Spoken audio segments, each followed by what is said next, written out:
Boa tarde, então, aos amigos do Critica Brasil. Começa agora mais um debate do sábado e domingo aqui com o Leonardo Stoppa e hoje trazendo dois profissionais da área de livros, da área de comunicação. E para vocês entenderem o que está acontecendo, tarde, então, deixa eu pausar. Para vocês entenderem o eco, eu vou pausar aqui.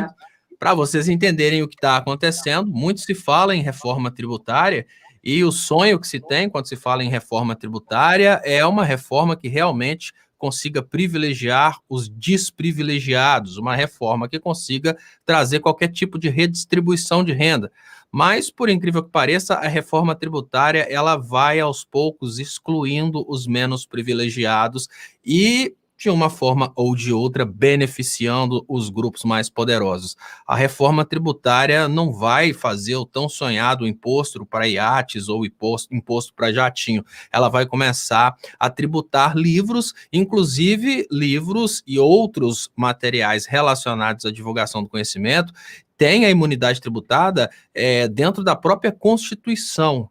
Mas a gente vê uma proposta dessa que de uma turma que já conseguiu mudar a Constituição em relação às leis trabalhistas, a gente vê uma proposta dessa como uma ameaça muito grande. Então, hoje temos aqui um editor, Salvio Nancotter, e temos também o Alexandre, que é diretor executivo da livraria Martins Fontes Paulista, para falar sobre o que isso significa não apenas para o mercado, mas também para as pessoas de dentro do Brasil. Então, eu queria dar um bom dia para vocês, aqui na ordem de tela, Salve, eu queria que você desse um bom dia para os telespectadores e fizesse aquele convite para compartilhar, se apresentasse, e depois, Alexandre, também, por favor, se apresente, faça convite para que as pessoas compartilhem para a gente aí aumentar o alcance.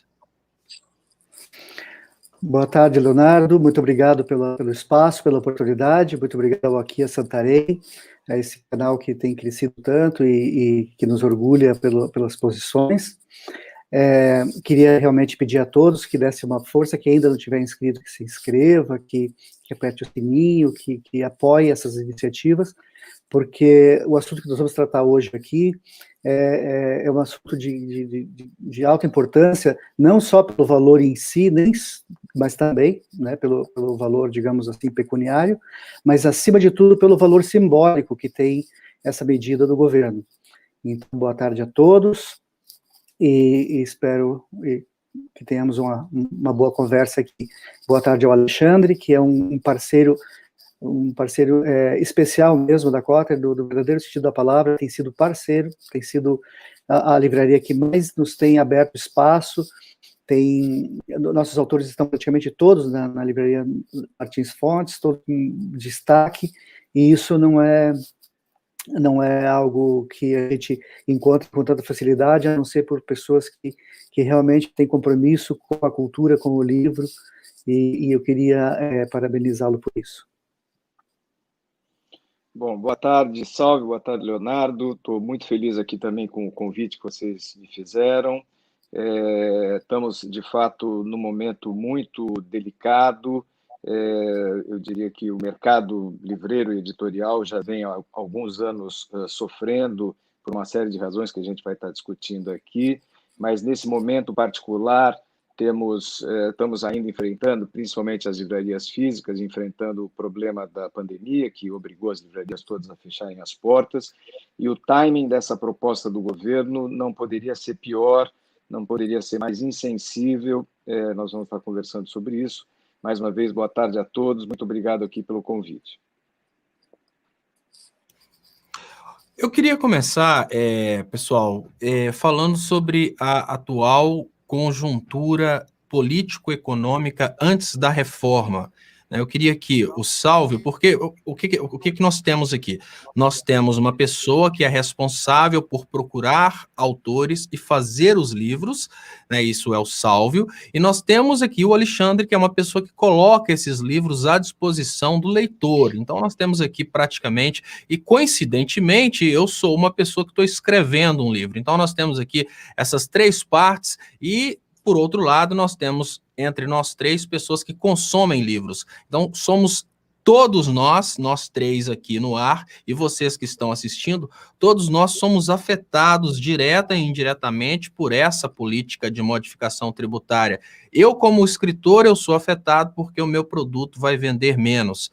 O Sálvio, como editor, ele é afetado porque o produto dele vai ficar mais caro para ser produzido, ele vai poder remunerar menos, obviamente, o escritor, e vai ter um preço não tão atrativo para o Alexandre, que compra na mão dele, vai ter que vender esse produto ainda mais caro para os clientes que vão na sua livraria. Então, eu queria que você explicasse, Sálvio, o que é a realidade política, econômica, tributária atual e o que eles estão querendo modificar, porque depois eu quero que o Alexandre expanda um pouco mais a respeito de qual que é a realidade do livro dentro do Brasil nos dias de hoje, né? Essa decadência da vontade de ler e esse tipo de coisa. Mas o Sálvio, eu gostaria que você falasse sobre de onde estamos para depois a gente falar para onde a gente está indo. Então, Tá ok, né?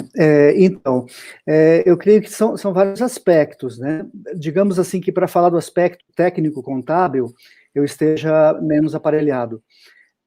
A gente terceiriza, assim, enfim, é feito por outras pessoas aqui, e realmente a Constituição tem ela é clara quanto a isso, que os livros não podem ser tributados por uma questão óbvia, né? Você tem, nos países mais desenvolvidos e mais organizados, você tem, ao contrário, as pessoas ganham os livros de todo um incentivo, não só de renúncia fiscal, mas inclusive de investimento direto, porque é do interesse da nação como um todo que o povo tenha acesso à informação, tenha acesso à cultura, tenha acesso à história, né, ao conhecimento acumulado, acima de tudo, que é isso que leva a humanidade para frente, que nos permite crescermos como seres humanos, né? E entendo que esse aumento de imposto, seja tecnicamente onde ele estiver incidido, ele tem dois objetivos básicos. Eu não entendo que sejamos eu e o Alexandre quem eles pretendam atingir. Eles pretendem atingir o leitor. Se o livro fica mais caro, as pessoas leem menos. Se as pessoas lerem menos, é melhor para eles, né? Sempre que a gente tem regimes mais de força, eu não gosto de chamar o atual regime de fascista, porque não seria nem preciso, do ponto de vista terminológico, né, chamar assim, ou mesmo de protofascismo.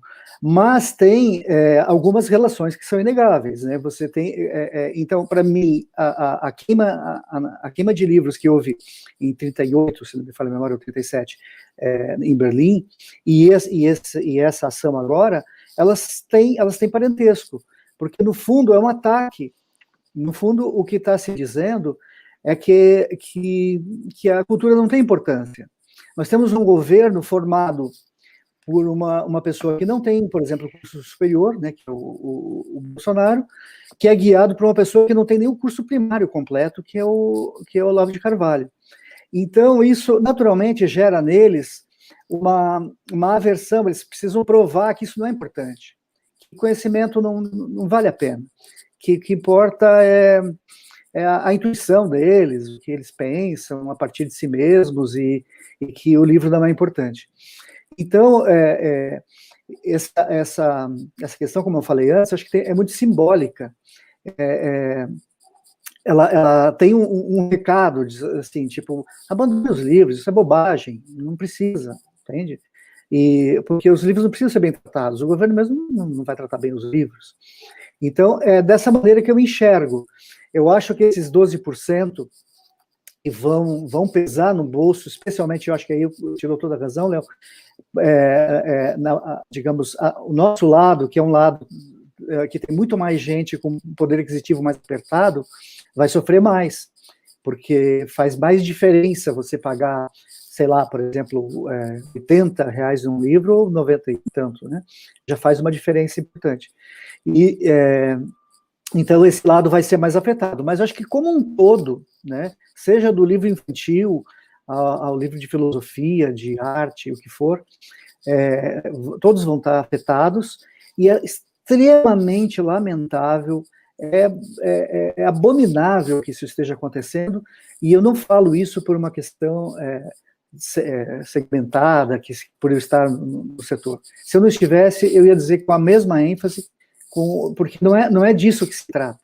Não é disso que se trata. Então, pouco eu sou contra impostos. Acho que os impostos deveriam aumentar no país. O problema dos impostos é a maneira que ele está distribuído, né? Que é para o consumo, e acaba que só as pessoas que ganham menos, que são obrigadas a consumir, a gastar tudo que ganham com consumo, é que pagam imposto. E as pessoas que ganham mais, que podem guardar o dinheiro, não pagam imposto sobre o dinheiro que é guardado. Nem a gente paga imposto para retirar lucro da empresa, por exemplo. Isso está erradíssimo. Mas eu não sou contra o imposto em geral, de forma nenhuma. Apenas eu sou contra esse ataque que se está fazendo ao livro, portanto ao conhecimento, portanto à escola, portanto à livraria, portanto à editora, portanto, mas em suma, é um ataque à sociedade que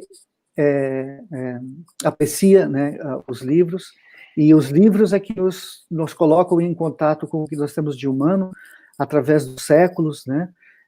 Nós temos vários lançamentos de livros de 2, 3 mil anos atrás, e não é justo que esse tipo de contato seja, digamos assim, dificultado por quem devia estar exatamente criando atalhos, criando pontes para que ele acontecesse.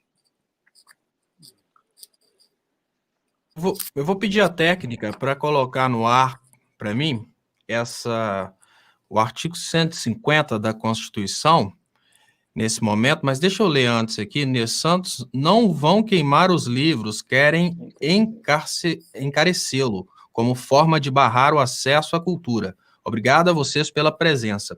Eu queria que a técnica desse destaque ao artigo 150 da Constituição nesse momento, porque eu considero muito importante para vocês verem o teor do artigo 150 e como que nós estamos utilizando a mesma Constituição, o mesmo artigo, de uma forma extremamente bizarra.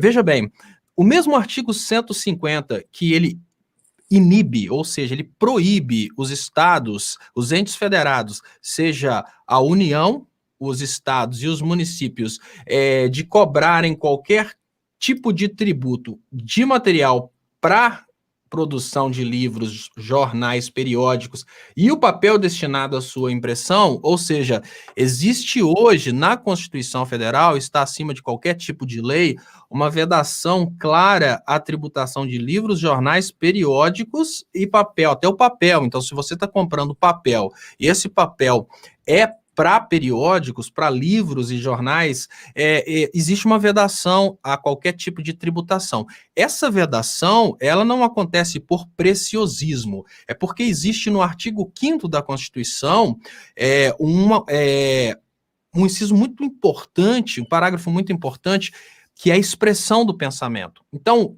cobrar tributos sobre livros, jornais e periódicos seria dificultar a expressão, a liberdade do pensamento. Então, a liberdade do pensamento, ela é extremamente livre nessa concepção da Constituição de 1988, mas nós conseguimos perceber que depois que a gente teve a primeira tentativa do Congresso, e uma tentativa bem sucedida, de modificar a Constituição sem passar por uma nova Constituinte, que foi a nova interpretação a partir da prisão após a segunda instância, indiferente de qual é a sua opinião a respeito do assunto, indiferente de qualquer manifestação, eu estou falando do que está escrito na Constituição, a partir do momento em que o STF tentou modificar a Constituição, conseguiu e recebeu aplausos, a gente tem tido constantes modificações da Constituição através da interpretação do STF. E agora a gente tem constantes modificações de coisas que tecnicamente seriam impossíveis de serem modificadas, porque a não tributação de livros, jornais e periódicos, ela se conecta a uma cláusula pétrea que é a livre expressão do pensamento. Então, ainda que você possa mudar esse artigo, né, ainda que você possa mudar o artigo 150, você não pode mudar nesse sentido porque você estaria criando limitação à liberdade do pensamento, que é uma cláusula pétrea. E olha que coincidência. Por outro lado, é o mesmo artigo que proíbe a tributação de templos de qualquer culto, e hoje nós temos, como propaganda política do governo Bolsonaro, um aumento da possibilidade de criação de benefícios para templos, ou seja, o mesmo Bolsonaro que bate bumbo e balança bandeiras dizendo que vai criar isenção de cobrança de energia elétrica para as igrejas, lembrando, a energia elétrica ela precisa sair de algum lugar e ela precisa ser paga. E se existe uma isenção para as igrejas, significa que esse dinheiro vai ser, obviamente, pago por alguém, e esse alguém não é o Bolsonaro, é o povo. Então, esse mesmo Bolsonaro que faz uma proposta de pagar a eletricidade das igrejas é o mesmo Bolsonaro que vem no mesmo artigo e quer retirar a isenção de livros, jornais, periódicos. E eu trouxe hoje, até antes, até fora do ar, eu trouxe uma visão e nessa visão pode voltar ao normal, os três na tela. Nessa visão, o Alexandre falou que a situação é até muito mais complexa, mas eu queria trazer uma visão que eu tenho, que é o seguinte, nós temos hoje uma realidade dentro da qual o livro é uma ameaça ao governo. E à medida em que você começa a criar obstáculos para que o pobre consiga ler, você pode criar facilidades para que ele leia o que você quer. Eu vou dar um exemplo aqui. A Escola Austríaca de Economia, dentro do Brasil, ofereceu livros gratuitos. O Instituto Mises.org ofereceu livros gratuitos de doutrinação para serem distribuídos na Escola de São Paulo. Eu, por mais que eu tenha boas intenções com o campo progressista, o Sálvio e eu estamos escrevendo um livro para empoderar o campo progressista, mas nós não temos condições de oferecer livros gratuitos. E se nós tivermos que oferecer esses livros ainda com tributos, vai ser muito mais difícil que a nossa informação chegue até as pessoas. Então, o que eu consigo ver como estratégia nesse momento é, na verdade, um controle da opinião através do aumento do preço da divulgação da opinião.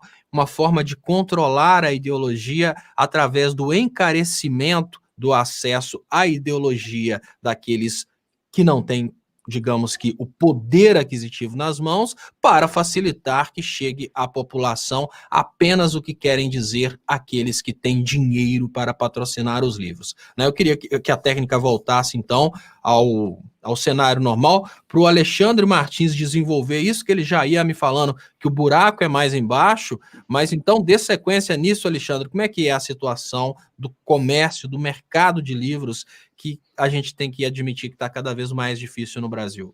Então, Leonardo, as análises que vêm sendo feitas em relação às consequências dessa proposta do governo, até aqui, de uma maneira geral, pela imprensa, e a imprensa tem dado muito apoio a esse movimento, eu digo que são análises ainda superficiais, porque, na verdade, nós estamos deixando de ver, a gente está vendo um ponto do problema, que é o aumento do preço, que por si só, obviamente, é dramático, e estamos todos aqui de acordo, já tocamos nesse assunto.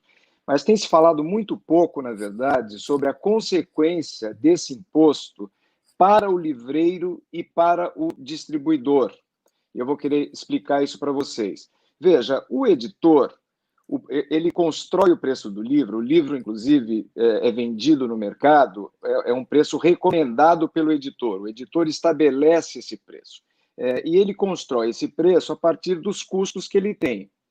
É óbvio que se ele tem um custo a mais, que é esse imposto que o governo está propondo que aconteça, ele vai ter que jogar isso também ali na planilha dele e o preço vai subir. Calcula-se que o preço suba por volta de 20%.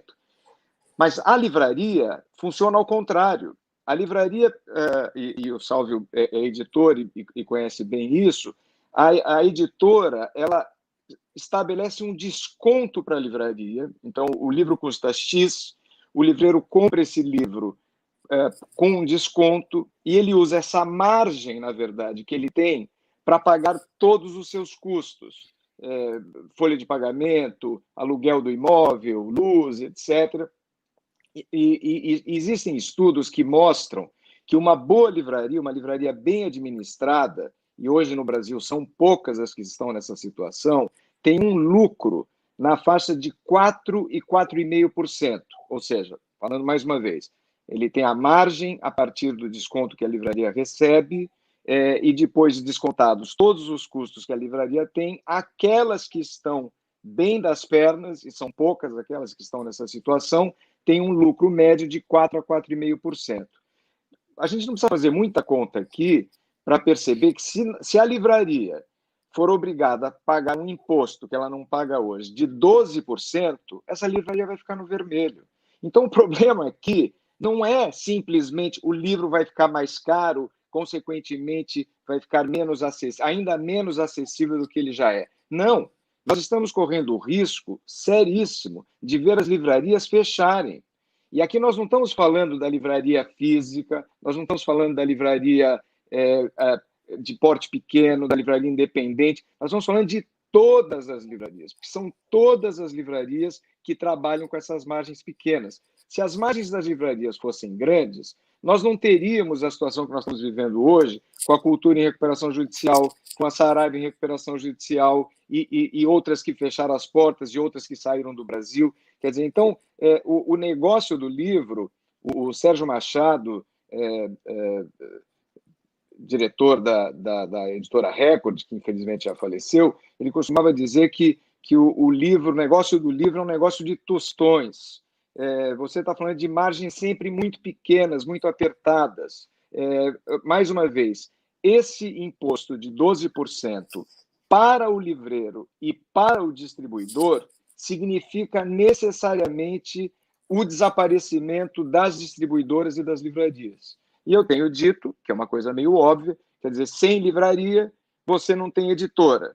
Sem editora, você não tem livros, tá certo? Então, e esse é um ponto tão importante aqui do que nós temos aqui para conversar. Quer dizer, a proposta, vou me repetir aqui, não para simplesmente no problema do livro ficar mais caro. É muito mais sério. E era isso que eu queria falar para você, Leonardo. Não tivemos tempo, porque logo entramos no ar, mas esse é o ponto que eu tenho. Deixa eu até lembrar que eu, por acaso, também sou editor, então eu estou dos dois lados do balcão, como editor e como livreiro, e eu entendo que se essa situação é muito séria para o editor, consequentemente para a sociedade de uma maneira geral, ela é ainda muito mais séria para o livreiro e para o distribuidor, como eu acabei de contar para vocês. Só para falar uma palavrinha aqui em relação ao distribuidor, muitas livrarias pequenas, elas não têm condições e não têm volume para comprar diretamente da editora. Então, ela recorre a uma empresa, que é o distribuidor, que representa várias editoras. Então, a livraria, digamos, tem um livro do Sálvio, tem um livro da Companhia das Letras, tem um livro da Record. Ela compra tudo no mesmo distribuidor, e o distribuidor, como é que sobrevive, na verdade? Ele recebe um desconto do editor e repassa um desconto para a livraria um pouco menor do que o desconto que ele recebe do editor. O distribuidor, por excelência, trabalha com margens ainda menores do que as margens que as livrarias trabalham quando compram diretamente do editor. O distribuidor, coitado, não tem a menor condição, mais uma vez, de pagar esse imposto. Então, o que nós estamos falando aqui é da absoluta destruição do mercado editorial e livreiro brasileiro. E eu tenho me perguntado o seguinte: que país, que governo é esse que entende que resolver os problemas da sociedade brasileira, no caso o governo brasileiro, significa destruir um mercado tão importante para todos nós?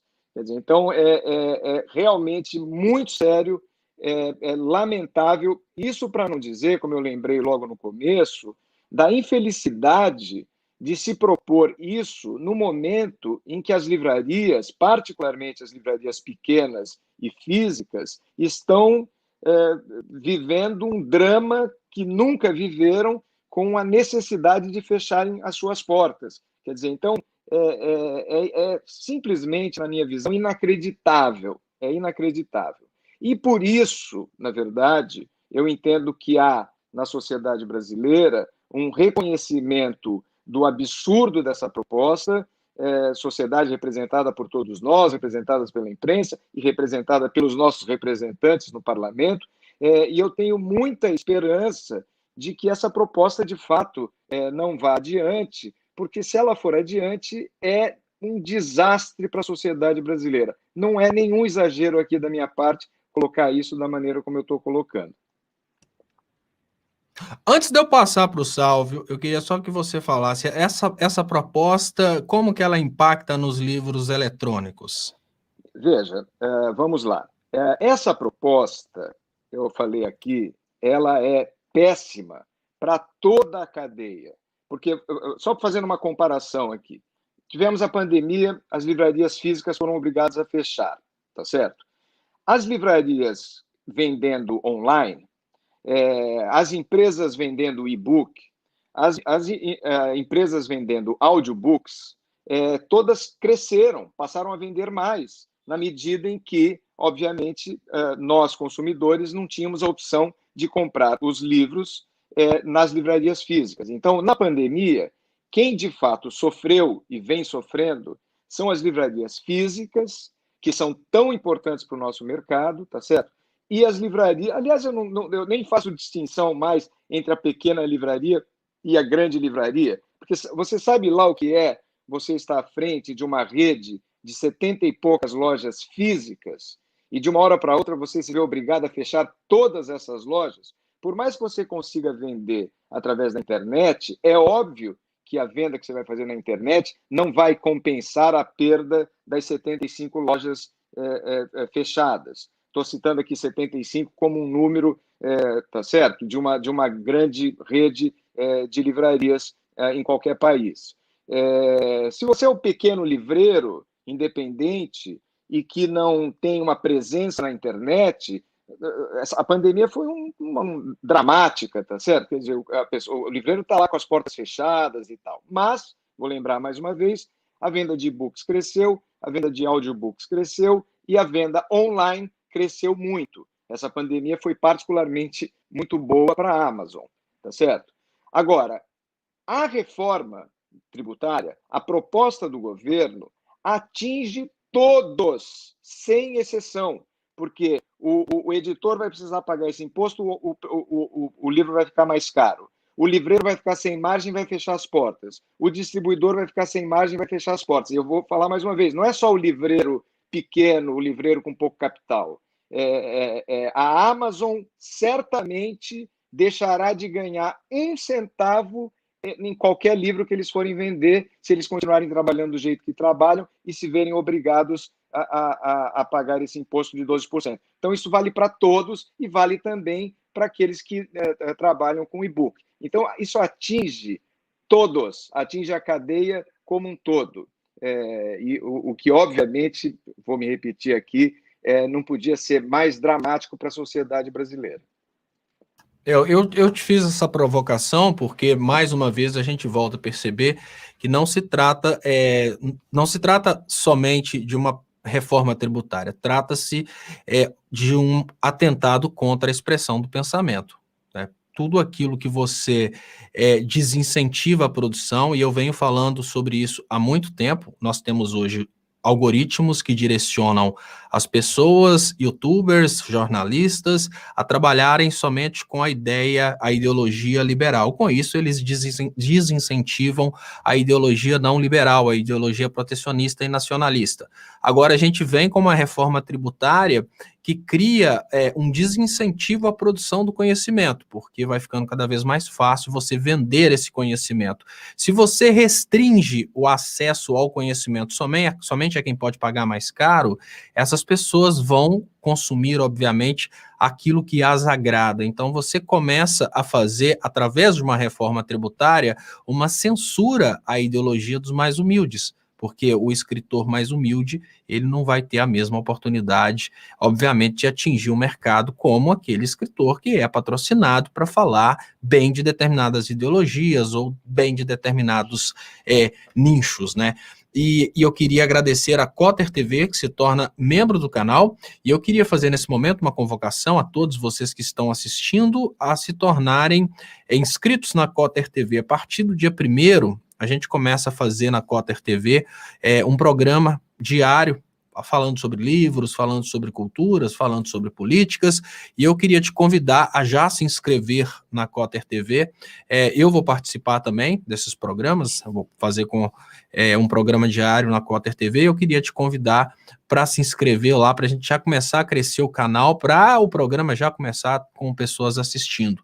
E eu queria fazer uma provocação agora ao Sálvio, porque o Sálvio lida, eu queria até comentar aqui, o Sálvio lida com vários escritores, além da gente estar escrevendo, o Sálvio recebeu esses dias o livro da Tássia Camargo, que é uma atriz da Rede Globo, foi atriz, está no ar hoje, uma pessoa famosa, a gente sabe que é fazer o livro e vender, mas ele recebeu também o livro da Daniela Estopa, que é irmã do Leonardo Estopa, que ninguém conhece, e a provocação que eu faço nesse momento é, todo escritor vira um Paulo Coelho e produz milhões, Sálvio. A vida do escritor é essa vida cheia de glamour, como eles imaginam a vida de glamour de todo artista que tem uma teta da Lei Rouanet. Como é que é um processo para fazer o livro? O que é necessário, né? Quais são os passos para que as pessoas entendam que um livro ele não brota como uma semente de feijão no algodão? O livro ele tem um certo trabalho, né, até o momento em que ele chega na casa das pessoas, como, né, eu vou fazer propaganda aqui do livro da editora Cotter, o livro do meu amigo Léo Atucci, até ele chegar bonitinho desse jeito aqui na sua casa para você ler e falar, olha que papel maravilhoso, olha que coisa fantástica, teve todo um trabalho, e não é todo mundo que consegue explodir e ficar rico com livros, né, e eu queria que você falasse sobre essa realidade, sobre os riscos envolvidos para a editora, né? Você pode pegar um livro do Paulo Coelho para editar, mas você pode pegar um livro de uma pessoa que não é conhecida, né? E tudo isso, obviamente, é um mercado aí cheio de riscos. Conta para gente como é que é essa experiência, como é que funciona essa vida de editor. Muito obrigado pela pergunta, ela realmente enseja uma conversa interessante. Geralmente, nesse contexto, eu costumo usar uma metáfora que é assim, ninguém se declara pianista e marca um concerto no municipal e vai tocar. Porque se ele fizer isso, ele vai passar um vexame não pequeno, né? Mas as pessoas simplesmente não fazem isso. Mas é muito comum a pessoa, por exemplo, ter ideias, ter uma sensibilidade, conhece muito, talvez, cinema, por exemplo, desenvolve alguns personagens, assim, razoavelmente na cabeça e tal, e se declaram escritores e vão escrever. Então, é realmente uma situação delicada, porque o editor, às vezes, recebe um original, digamos assim, muito incipiente, e você tem que ter todo um trato com essa pessoa, primeiro no sentido de não frustrá-la, porque um escritor, digamos assim, incipiente hoje, amanhã ele pode ser um grande escritor. Deixa eu te interromper rapidinho, só para lembrar a equipe técnica do Crítica Brasil, corta para quem está falando, dá um close para a pessoa que está falando, para colocar a técnica de TV mais atenta. Então, coloca o Sálvio no close na hora que ele estiver falando. Desculpa, então, Sálvio. Ótimo. Enquanto, como eu vinha falando, né? Então, tem toda uma questão, primeiro com o tato, a maneira que você vai se referir depois que você lê o original, com esses autores, porque é toda uma cadeia, né? Então, você tem o autor, o escritor, né? Daí você tem o editor, você tem um outro elo nessa cadeia aqui, não foi citado aqui, que é gráfica, Eu já fui dono de gráfica, no começo da editora, a editora tinha gráfica própria, não foi possível manter, mas porque não se conseguia os custos que se consegue com parques maiores, então desistimos, mas tivemos uma boa experiência do que é ser a gráfica. Aí você tem o distribuidor, como bem colocou o Alexandre, o livreiro, e aí sim o motivo de tudo isso que é o leitor, né? Então, mas esse primeiro elo, é desse primeiro elo que toda a cadeia vive. Não teria sentido todo o resto se não tivesse o autor. Ainda que tudo seja feito para o leitor, o que importa é esse, digamos assim, esse lance inicial que é feito através de uma iniciativa de uma pessoa que se põe a produzir um livro, seja da área que for, como, por exemplo, uma área que a gente atua bastante, que é literatura e poesia. Poesia, claro que faz parte da literatura, mas é uma área mais específica, assim como de ensaios e todas as áreas técnicas que são desenvolvidas. Então, o que acontece é isso, às vezes a pessoa tem uma impressão que tem uma certa facilidade, porque o papel está aí, às vezes, no fundo, ela quer fazer um filme, ela pensa como um filme, mas ela escreve um livro, porque para fazer um filme você precisa de muito dinheiro, produção, técnica, tudo isso, e um livro é só papel, e é fácil, né? Ou então hoje nem papel mais precisa, né? Você faz no computador. E eu acho que nessa hora o editor, ele se torna importante, ele pode ser decisivo, inclusive, na carreira da pessoa, principalmente no sentido negativo, se ele não tiver tato para lidar com isso, com os originais que não é possível publicar da maneira que chegam. Mas eu acho que também é responsabilidade do editor, e a gente na Cotter, a gente dá retorno para todos os originais por escrito. A gente faz uma análise e escreve a análise, para que a pessoa, mesmo que ela receba uma negativa, ela não recebe uma negativa, aquela padrão, não faz parte da nossa linha editorial. Isso ninguém acredita nisso, isso não faz sentido. A gente dá uma resposta de gente, a gente explica o que a gente viu no texto, sem nenhuma arrogância, não querendo ser o dono da razão, porque também não poucos grandes livros já foram rejeitados por editores. Um dos maiores livros do século XX, por exemplo, que é Ulisses, do Joyce, foi rejeitado por inúmeros editores, e isso é muito comum acontecer. O próprio Kafka morreu sem publicar nada, e o Fernando Pessoa morreu tendo publicado um único livro. Então, o editor tem que ter essa consciência humana e social na hora de tratar com isso. Então, esse assunto que você está trazendo, a Tássia Camargo, por exemplo, realmente, ela mandou um livro e eu fiquei fascinado. Eu li a gente tem essa questão também do acúmulo de trabalho. Eu não tive oportunidade, naquele momento, de ler o livro inteiro, eu li os 3 capítulos iniciais, e é um texto raro, um texto muito impressionante.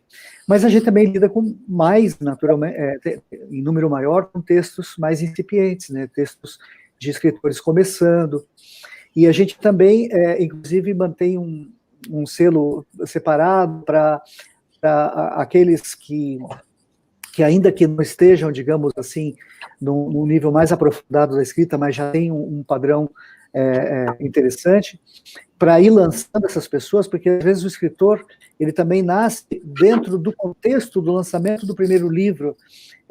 Conheço inúmeros exemplos aqui, inclusive, de Curitiba, de escritores que o primeiro livro, depois ele sai tentando comprar no mercado para tirar de circulação, porque ele passa para um outro patamar de produção literária, né? Então, acho muito, muito oportuna essa tua pergunta. Agora, a escrita é uma profissão, como qualquer outra, né?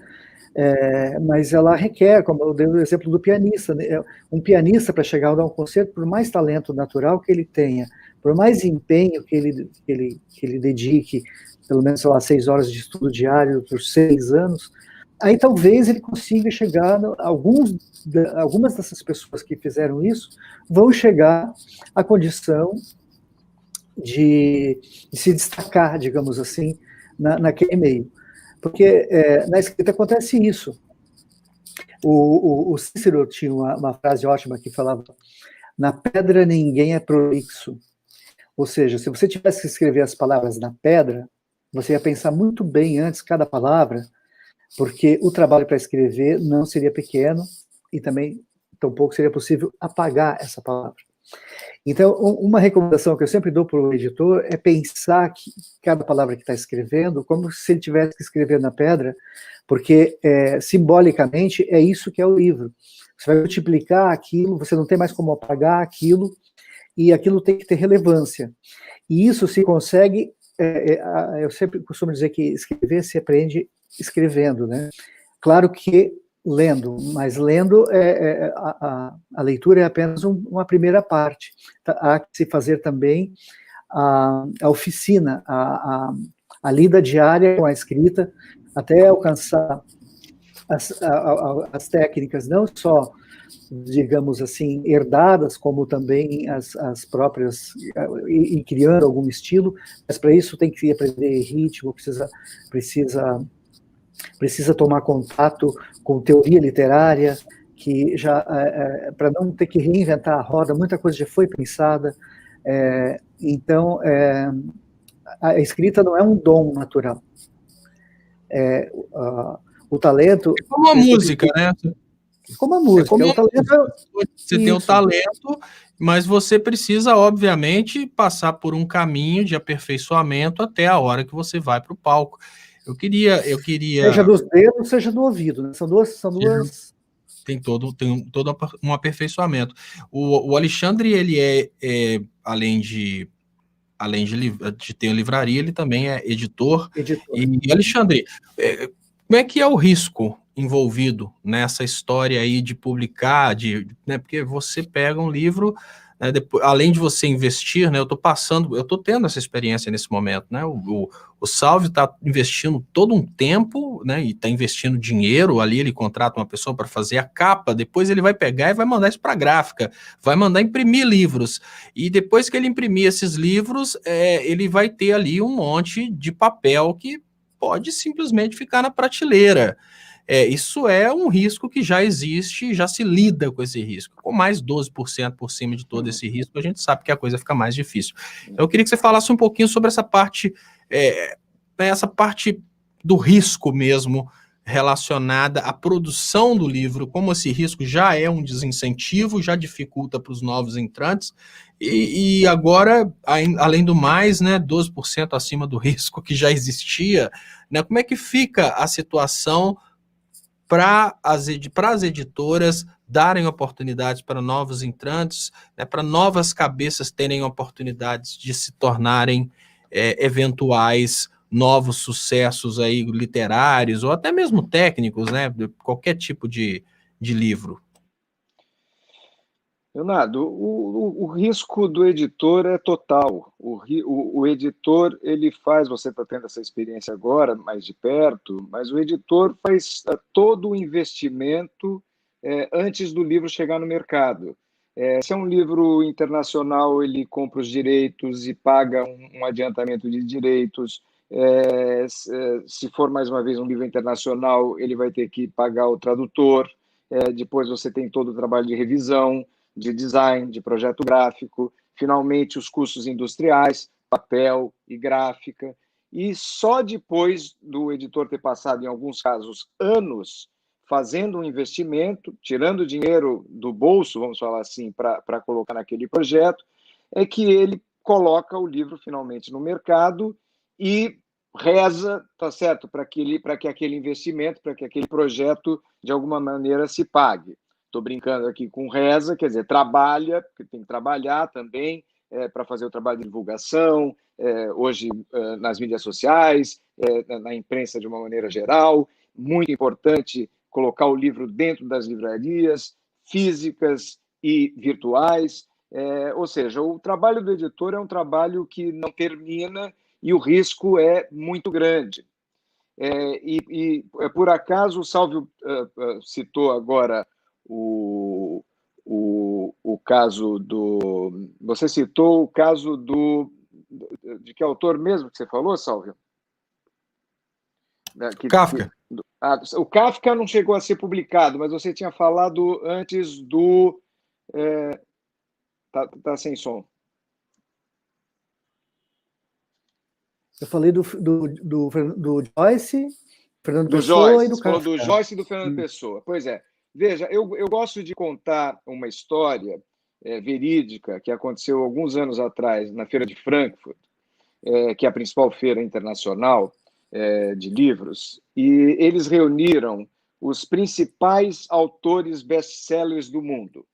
J.K. Rowling, John Grisham, etc., para discutir o que fazia um best-seller, o que faz, afinal de contas, um livro vender tão bem. E cada um dos autores ali presentes fizeram uma apresentação da história deles, de como eles chegaram a ser quem eles são, como eles publicaram seus primeiros livros, que tipo de trabalho que eles realizam, etc, etc, etc. Quando cada um fez a sua apresentação, eles descobriram que entre aqueles autores, todos best-sellers mundiais, tinha só uma coisa em comum. E isso que eles tinham todos em comum é que todos, sem exceção, haviam sido recusados por 5 ou 6 editoras antes de publicarem o primeiro livro. Isso, na minha visão, mostra duas coisas aqui. Primeiro, mostra a dificuldade de se publicar um livro e a importância do autor acreditar no seu trabalho, sem dúvida nenhuma, para que a coisa vá para frente. Mostra que o editor não entende nada no que diz respeito ao mercado, o que faz efetivamente no caso aqui, um best-seller. Então, o editor, de uma maneira geral, erra muito. Mas, voltando aqui à tua pergunta, quer dizer, é o editor que se arrisca, na verdade, que arrisca completamente o seu capital para que, eventualmente, esse livro se torne público, para que aquele projeto se torne público e, quem sabe, encontre um mercado. Veja, deixa eu complementar isso daqui, porque eu sou esse tipo de editor. A minha experiência pessoal é que uma editora, se ela tem alguma chance de ganhar algum dinheiro, essa chance é quando ela constrói um catálogo. Ela dificilmente vai ganhar dinheiro em 1, 2 ou 3 livros.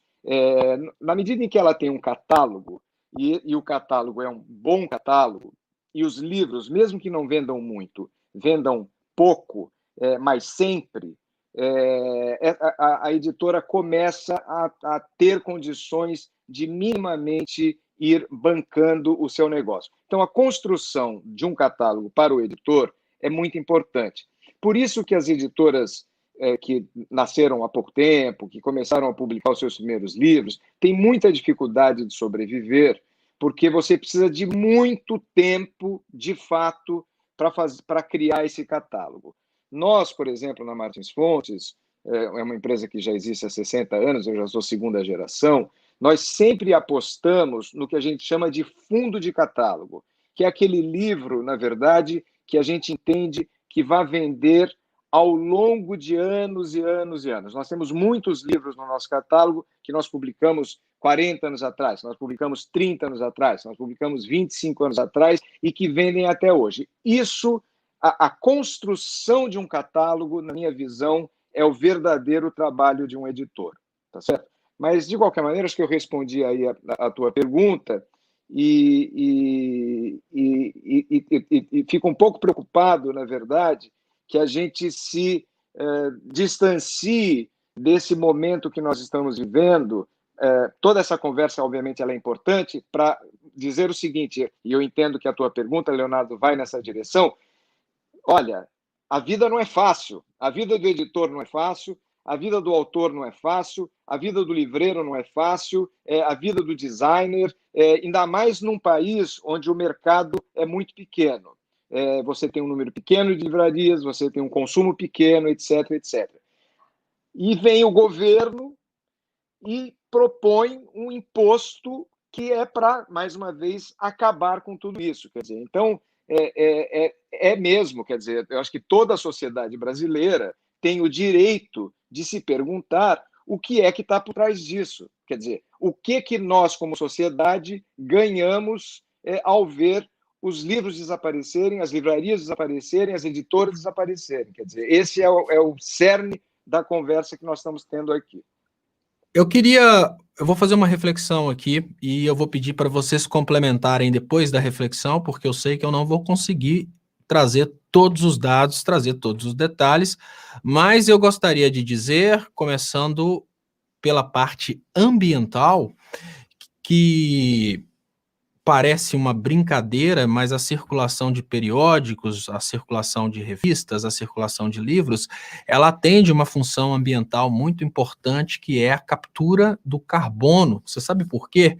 Grande parte do papel que a gente utiliza hoje, ele é originário das plantações de eucalipto, e essas plantações de eucalipto diminuem a quantidade de carbono no ar. Então, o que eu estou querendo dizer é que todo o trabalho para a produção de um livro, ele começa empregando pessoas na plantação de eucalipto, depois na colheita de eucaliptos, e em paralelo a gente tem pessoas trabalhando também na reciclagem de papel dentro das cidades. Então nós temos essas duas fontes primárias para a produção dos livros, e nós temos essa geração de emprego, tanto na produção do eucalipto, né, que vai desde a plantação, né, a colheita, o transporte e o beneficiamento desse material na indústria de papel e celulose, que emprega uma quantidade gigantesca de pessoas, e nós temos, em paralelo, o trabalho também dos recicladores, que são essas pessoas que estão nas ruas retirando o papel que é possível de ser reaproveitado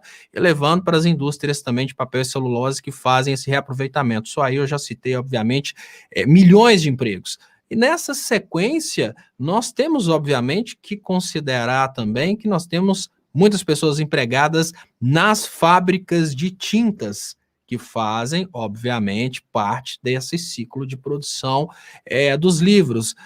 Aí chega todo esse material nas indústrias gráficas, que empregam uma quantidade gigantesca de pessoas. Depois de tudo isso, além da logística ter levado tudo isso para a indústria gráfica, a logística agora leva esse material ou diretamente para a editora ou diretamente para as lojas que vão entregar esse material aí para os leitores, né? Então empregamos aí vendedores de livros, distribuidores de livros, pessoas que divulgam livros e eventualmente, principalmente no caso dos periódicos, esse material volta para a reciclagem, realimentando esse ciclo, gerando empregos, gerando, obviamente, uma movimentação de muitas pessoas que aos poucos vão sendo desalocadas do seu local de trabalho se você desincentiva isso. A proposta desse governo sempre foi a diminuição de impostos, e eu tenho achado muito estranha a ideia desse governo estar propondo o aumento de impostos, e é por isso que eu vejo isso como uma lei ideológica.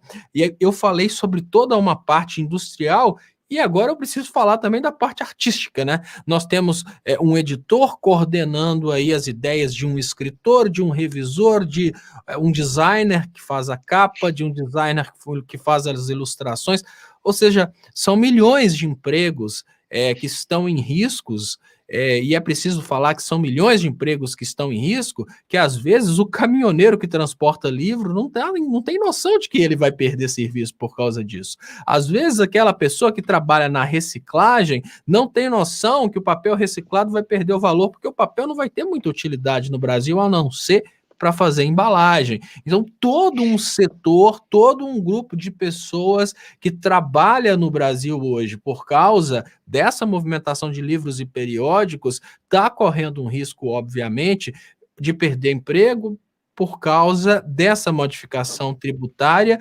E uma coisa que eu considero muito estranha é a postura de um governo que fala que a diminuição dos impostos promove trabalhos, mas a diminuição dos impostos, que são os direitos trabalhistas, geraria empregos. Então eles atacam os direitos trabalhistas falando que com isso vão gerar empregos, mas propõem a tributação de todo um setor que começa desde a plantação de eucaliptos e da reciclagem de papéis e vai até a logística e distribuição, lembrando que os caminhoneiros até agora não entenderam por que está difícil para eles, mas termina, obviamente, nos vendedores de livros, que infelizmente dentro das lojas devem ter muitas pessoas batendo palma para os bolsonaros, e eu não consigo entender nada, não consigo entender todo esse ciclo acontecendo por um motivo que não seja motivo ideológico, porque o que nós estamos vendo é, sem dúvidas, um processo de desgeração de empregos,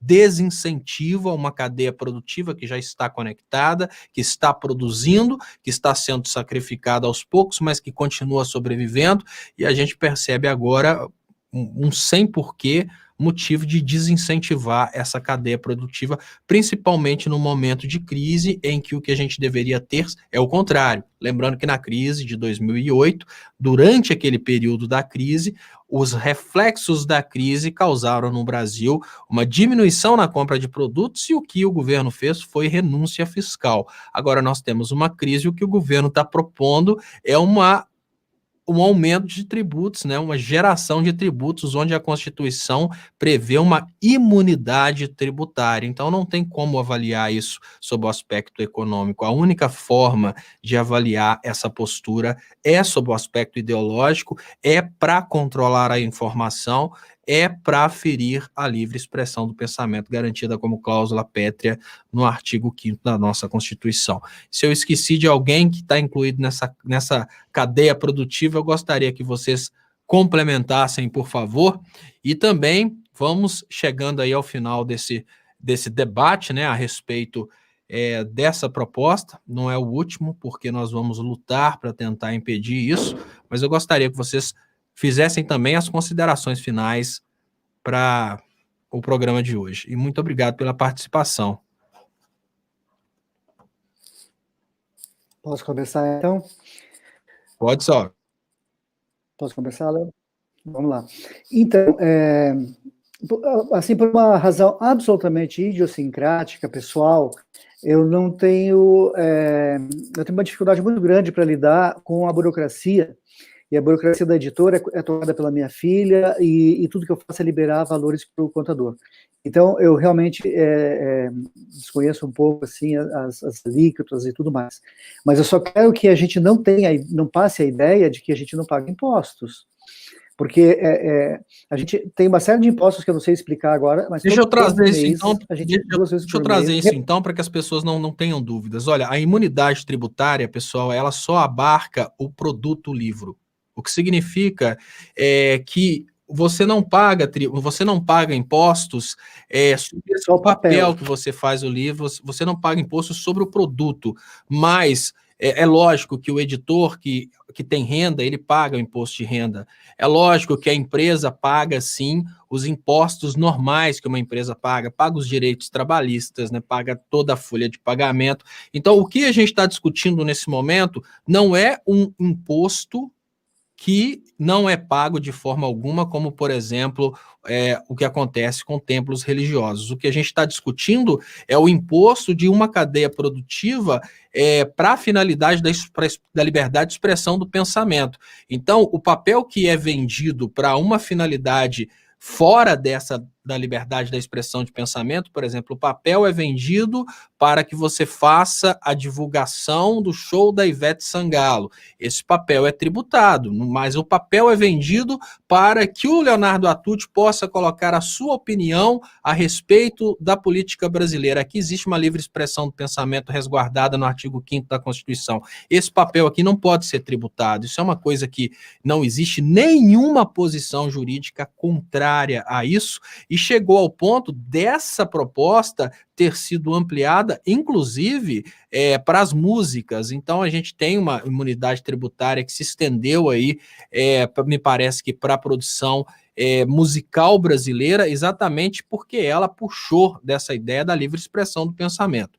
Então, assim como a gente não deveria estar tendo juízes que estão julgando de acordo com a cor, a gente não deveria estar tendo juízes que estão julgando de acordo com a preferência religiosa, a gente não poderia estar tendo agora mais um ataque à Constituição, tributando os materiais que são destinados à produção do livro. Mas a livraria, ela paga impostos, obviamente, todos os impostos que são relacionados à livraria. Então, se a livraria vende um pirulito ali dentro, é completamente diferente. Se a livraria auferiu renda, ela paga o imposto de renda.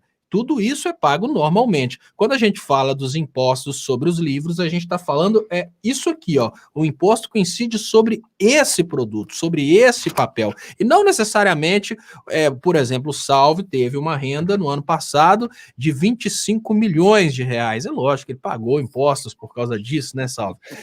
O Alexandre ganhou cerca aí de 800 milhões de reais com sua livraria, paga impostos por causa disso. Mas a Constituição não deixa que o papel seja tributado. Ou seja, você não paga impostos quando você compra um livro.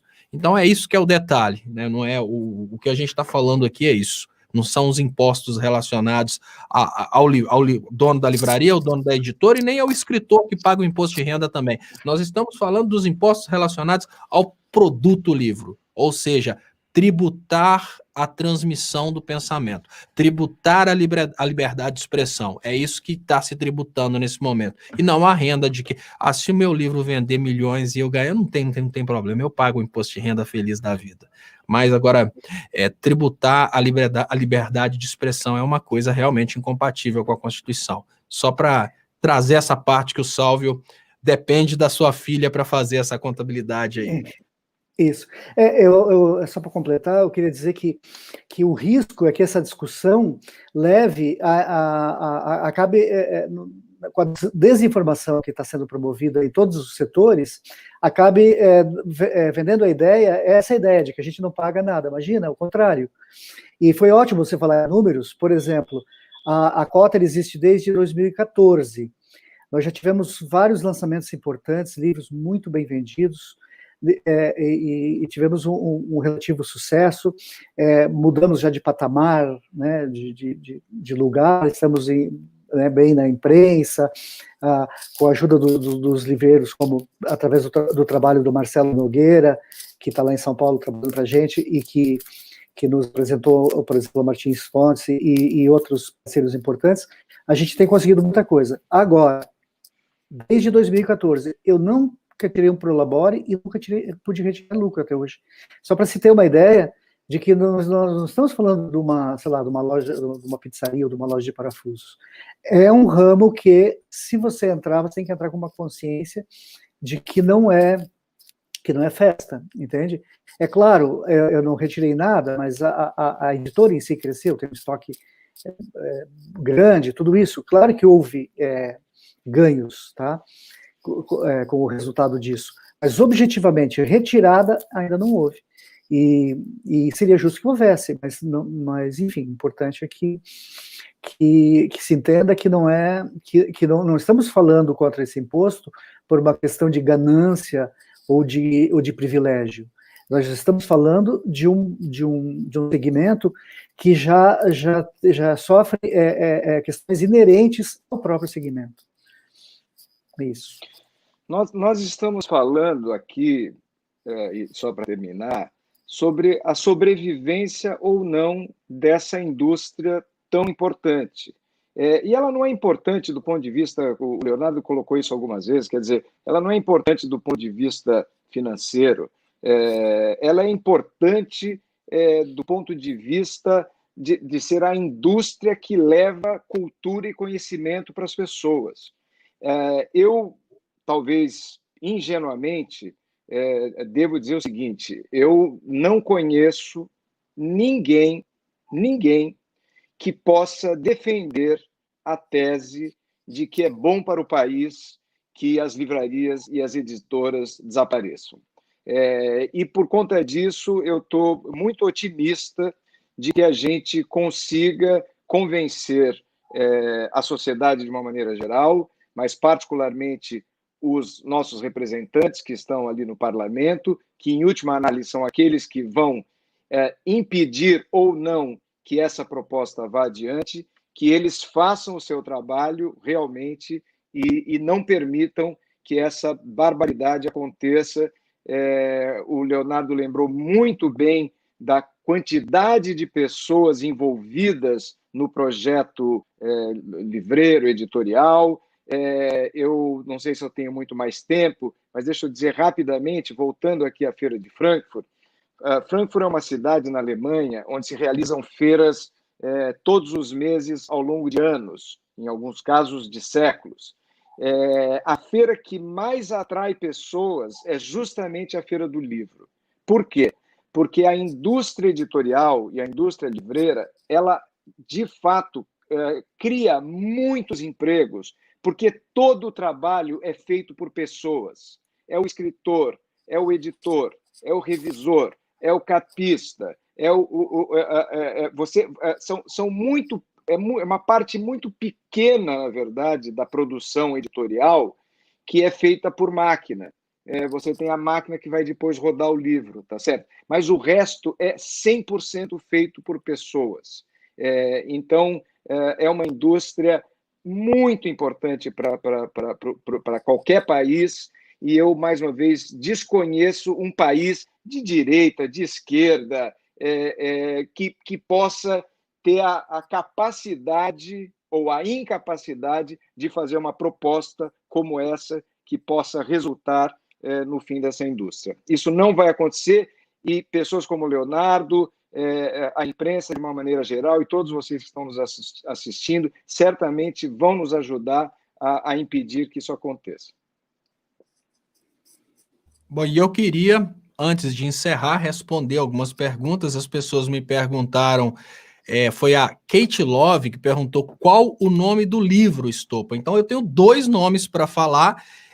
Um é o livro que eu apresentei aqui, que é também da editora Cotter e está anunciado aí, que é esse do Leonardo Atucci, de jornalista a youtuber, que você encontra já disponível na editora Cotter, é só chegar, clicar e comprar.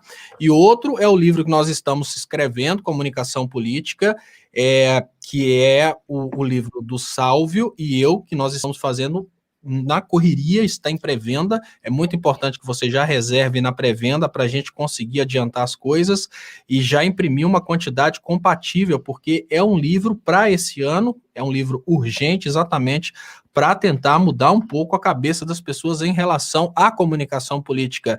Um exemplo de como é importante se comunicar da forma adequada é a gente saber falar exatamente o que trouxe o Alexandre Martins. Não se trata de defender os donos de livrarias. Se a gente for com essa conversa, obviamente nós não vamos ter o engajamento da população. Nós precisamos mostrar para os políticos e mostrar para a sociedade que nisso aqui, em um livro, existe todo um trabalho que começa do catador de papel ou do plantador de eucalipto e vai por toda uma cadeia de produção e lá no final das contas realimenta o ciclo, porque o cara às vezes recebeu um periódico, um determinado jornal, jogou aquele jornal fora, aquele jornal volta a ser reciclado, gera dinheiro para o catador, que volta para a empresa de beneficiamento, ali tem a empresa de tintas, ou seja, é uma quantidade muito grande de pessoas empregadas. E quando a gente pensa sobre o aspecto ideológico, que a gente precisa admitir que é uma parte que nem toda a sociedade vai ter condições de perceber, a gente tem aí sim uma exclusão dos novos entrantes, as coisas vão ficando cada vez mais difíceis, vai ficando cada vez mais difícil para as pessoas assumirem risco, e a gente vai ter o livro reduzido ao livro patrocinado. A gente não vai ter mais livros feitos do coração, vamos pensar assim, a gente só vai ter livro feito por encomenda. A organização, banco tal, precisa convencer as pessoas de que ela é uma boa organização, então ela vai contratar uma pessoa para escrever o que ela quer naquele sentido. Então, a gente perde o produto feito artisticamente espontâneo, aquele produto que sai do coração, e parte para o produto puramente comercial, que é o que, infelizmente, tem acontecido no cinema. Você consegue aprovar um determinado filme na lei, mas você só consegue captar recursos para fazer um filme, que é uma coisa caríssima, se você estiver falando uma coisa que interessa ao patrocinador. Se a gente vai nessa direção também até nos livros, as nossas livrarias elas não terão mais livros, elas terão somente materiais publicitários, e isso é muito perigoso. Uma sociedade formada por pessoas que não recebem conhecimento, recebem apenas manipulação. Eu queria agradecer muito ao Sálvio e ao Alexandre, e a todos vocês que estão acompanhando, agradecer muito o canal Critica Brasil, pedir os compartilhamentos, pedir as inscrições, torne-se membro do canal, não se esqueça, isso é muito importante para o crescimento do canal, e lembrar que a Cotter TV está fazendo aí uma campanha para crescer o número de assinantes, e que no dia 1º a gente começa fazendo um programa diário na Cotter TV. Eu vou ter o meu programa lá também, a gente vai falar sobre cultura, sobre política, sobre vários assuntos, e por isso a gente depende aí dessa ajuda sua no sentido de crescer o número de assinantes na Cotter TV.